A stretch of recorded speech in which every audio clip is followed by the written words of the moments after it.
Hey my friends, this is Bill MacDonald, the Writing Doctor, and this video is directed to both teachers and administrators, as well as curriculum directors, and even superintendents, board members. I really get frustrated when people outside the classroom wonder why the writing scores are so low each year, especially after seeing what writing teachers have to go through, the scope and sequence that they have, the timelines they have to follow, the lack of foundation that kids come to fourth grade and seventh grade with. I have a million reasons why I could share that writing scores are horrible each year, or at least they lack any quality in terms of comparing to reading and math scores, which tend to generally do pretty well. Well, I have a lot of reasons, but the one I want to share today is right on page 4 of my binder. For those of you that have the digital or the hard copy of the binder, it's mainly because of this pyramid of learning that we have upside down when it comes to teaching writing, regardless of what it is. Writing is the most rigorous thing that your students can do. It's more difficult than reading because reading is just putting in your mind or in your mouth the thoughts that someone else has written. Writing is putting your own thoughts on paper in some kind of an order or method that makes sense. Editing is fixing somebody else's mistakes. Revising is fixing somebody else's content. And I want you to notice here that the top of the pyramid says rigorous. It's a word from hell sometimes. The test is rigorous, and I want to talk to you in two different ways today. If your students are not going to, let's say, touch expository until January because you're working on other purposes of writing, and you test fourth grade students on expository in April, and you test seventh grade students on expository in April, in December for the first time in 9th and 10th grade. Well, trying to get students to do well in writing by starting at the top of this pyramid, as you can see, it's at the PE level.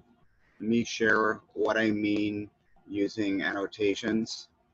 PE is basically saying I'm going to give kids entire paragraphs to look over, even worse than that, and entire passages or entire essays to write the introduction, the body, and the conclusion along with the transitions. How in the world can you make somebody write an entire essay when they can't even write a paragraph? Before you teach paragraphs, you should teach sentences. How do I write in a complete sentence? And if that's not happening before fourth grade adequately enough in the grammar classrooms, in the writing classrooms, then fourth grade has to do in 8 months. Seventh grade has to do in 8 months. What was supposed to happen in 8 years, and it's just not fair. But I'm in a realistic world like you are, so I'm just going to tell you what needs to happen if that's the case. Let's say your students can't even write a complete sentence. Well, then you're going to have to teach them words with capitalization before you can teach them sentences that have punctuations. They can't even write a complete word because they're dyslexic or they have dysgraphia. Then you've got to start at the letter level, at the penmanship level. And if they're even lower than that, then you have to teach them how to take pictures and do a story sequence, or what we might call graphic organizers, and draw pictures inside the graphic organizers instead of writing words or main ideas and then building from there. Well, guess what? This whole binder, my Dear Doc ELAR writing binder, is set up so that it goes from penmanship to capitalization to punctuation to sentences to paragraphs, to passages, and to essays, where it takes the structure of writing and starts where your students are mostly at and doesn't assign writing at the passage and the essay level. That's not teaching writing by having somebody say, here, write an essay. Are you going to give us any strategies? No, just do whatever they taught you last year. They didn't teach me anything last year. So we have to be careful not to start at the passage, paragraph, and essay level with students who are not even at the letter or word level. And I don't want to scroll down here. Let me clear the screen for you and teach you that reading and writing are directly connected. Supposedly they have to pass reading or do fairly well in reading even to get to fourth grade where they get to do writing. And so we have to make sure that we're teaching reading the correct way. This time I'm just going to highlight for you. Let's read essays and books silently and orally. That way our brain can take pictures and record videos. We need to check out that the students are reading books on their ability level. Just because I'm a third grader doesn't mean I should be reading third grade only books because someone said so. I need to be reading books on the level that I'm at right now and then building myself up as quickly as possible, because reading a third grade book when you're on a kinder or a pre-K level would be like reading a foreign language, and someone is just not making sense by making some library rule that says that you can only read books on your grade level. You should be reading books on your ability level. And we have to make sure that when they do start reading, that they go to two sections of the library. They're going to go to the fiction section called personal narrative, which has to do with my training for tomorrow if you're watching this on August the 5th. And they need to check out nonfiction books, which are the expository section of the library. And we need to make a student-friendly rubric so when they can read, so that when they do write, they understand it's all about doc. How is your paper D, developed, O, organized, and C, how decent are the conventions? Well, what happens, let me give you an idea of what happens if you take out the C in doc. Well, you don't get doc anymore, you get do. And that's what papers are without good conventions that are not taught in pre-K, kinder, first, second, and third. You get papers with a bunch of that look like doo-doo. It look like poop. And I'm not trying to be mean here. I'm just saying, where in the world are the students going to get good at conventions if we're not starting the conventions until we get to fourth grade? And so we're having to work our way not from the top down on this pyramid, but from the bottom up. Let's start where your students are at. So let me show you the rest of the pyramid that you can find on the hard copy or digital copy of the binder. If your kids can't read, then do a lot of oral activities.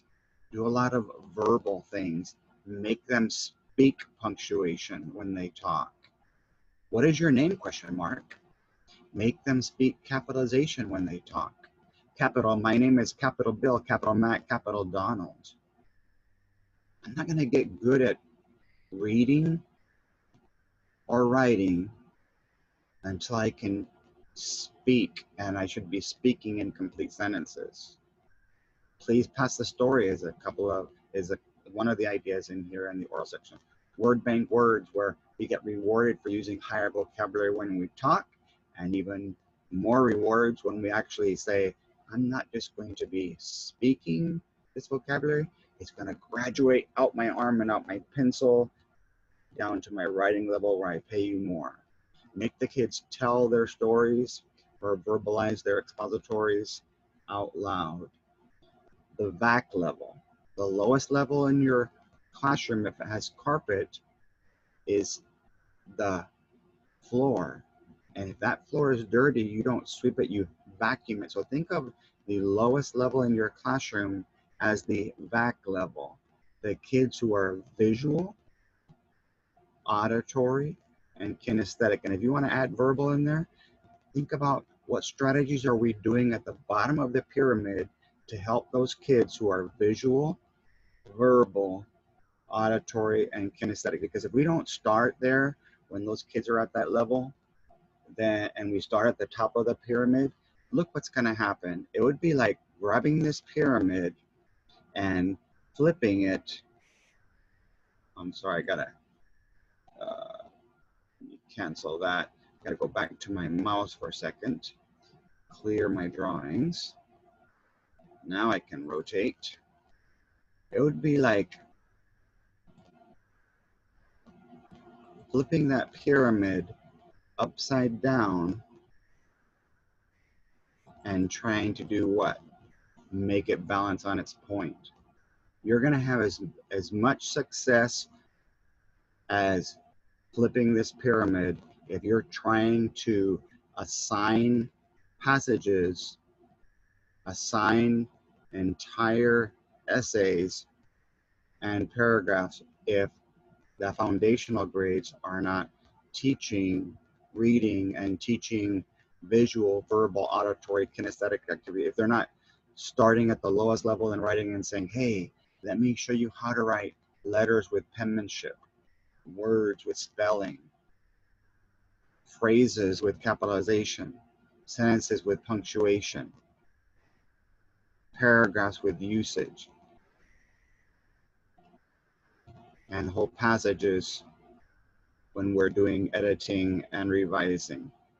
And the reason I'm sharing that with you is because that's the whole Dear Doc ELAR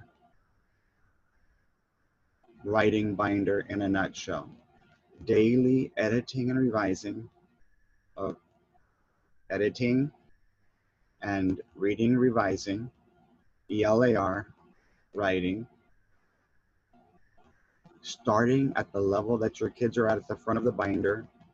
And today's version has over 600 pages of activities to help you teachers who are between a rock and a hard place teaching fourth grade. So I want you to imagine the word rigorous for a second. When we get our kids, we get them in August. So August, September, October, November, December, January, February, March, April.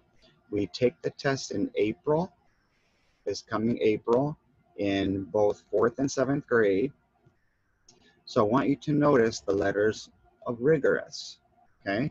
R, I, G, O, R, O, U, S, and there was an exclamation point. If we try to take a rigorous test right now, 10% of your students would pass in August because they're not getting enough foundation, and a lot of us are not teaching writing, we're assigning it because of our timelines, our scope and sequence. So think of it like this: in August, shoot for 10% if you're a 4th or 7th grade teacher. September, 20%. October, 30%. November, 40%. December, try to get your kids to 50% where they're at what we call the approaches level. January, hey, go for 60%. February, 70. March, 80. And April, 90. If we build to rigor, yes, teach rigorously, but stop cramming rigorous passages and entire essays down your students' throats when they can't even handle words, phrases, and sentences.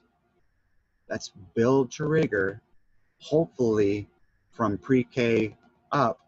But if we're talking to 4th and 7th grade teachers here, or anybody in between or higher, we've got to start at the level that the kids are at, like a doctor would give a different prescription to different patients. Your lesson plan, your scope and sequence is great, but if I need to give surgery, I can't be giving band-aids. So share this with your teacher friends, your administrators. Let's start making sure that writing becomes about we, all of us, in all grade levels, in all subjects, not me, the 4th grade teacher, the 7th grade teacher, or the 9th and 10th grade teacher, trying to do in a very short time what is supposed to take place over 8 or 9 years, what's now having to happen in 8 or 9 months, or in 9th or 10th grade in 8 or 9 weeks. It's just unreasonable, it's unfair, and I just beg you, let's make sure we start at the bottom of the pyramid and work our way up. God bless you, and have a great day.